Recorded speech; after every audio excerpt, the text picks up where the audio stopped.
Daniel chapter 4, lesson 5, part 1. Chapter 4 is Nebuchadnezzar's proclamation of the known world, telling of the miraculous signs of the Most High God. Could it be that Nebuchadnezzar found faith in the God of Israel?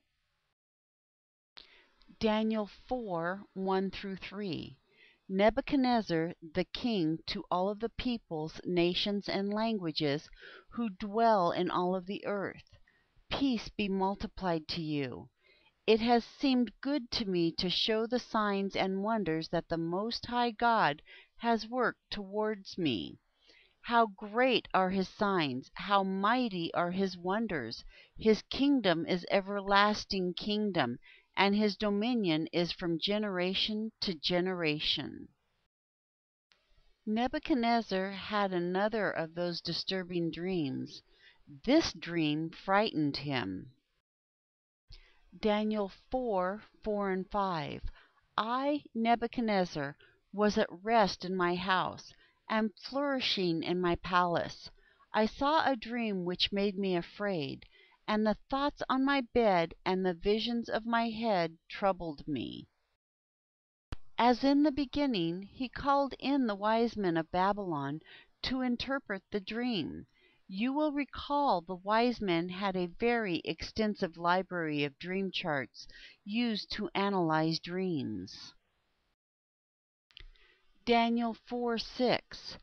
Therefore I made a decree to bring in all the wise men of Babylon before me, that they might make known to me the interpretation of the dream. But they were not able to interpret this dream. Daniel 4:7. Then came in the magicians, the enchanters, the Chaldeans, and the soothsayers, and I told the dream before them, but they did not make known to me the interpretation of it. Daniel also came to interpret the dream. Daniel 4:8. But at the last Daniel came in before me, whose name was Belshazzar, according to the name of my God, and in whom is the spirit of the holy gods. I told the dream before him, saying. Notice Nebuchadnezzar called Daniel the chief of the magicians, the chief of the magi, verse 9. Also see Daniel 5:11. Isn't that interesting? Daniel 4:9. Belteshazzar, master of the magicians, because I know that the spirit of the holy gods is in you, and no secret troubles you, tell me the visions of my dream that I have seen, and the interpretation of it.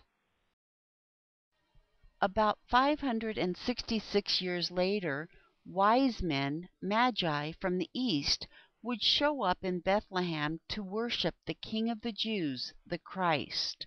See Matthew 2, 1 through 12. As we will see later on, Daniel knew when the Christ would be born. One has to wonder if Daniel set up some sort of society in waiting when he was chief of the Magi. God is sovereign, and he knows the end from the beginning. Remember the humble circumstances surrounding the birth of Jesus. The valuable gifts given to the new family in Bethlehem must have been very helpful for the escape to Egypt. Daniel Lesson 5, Part 1, The End.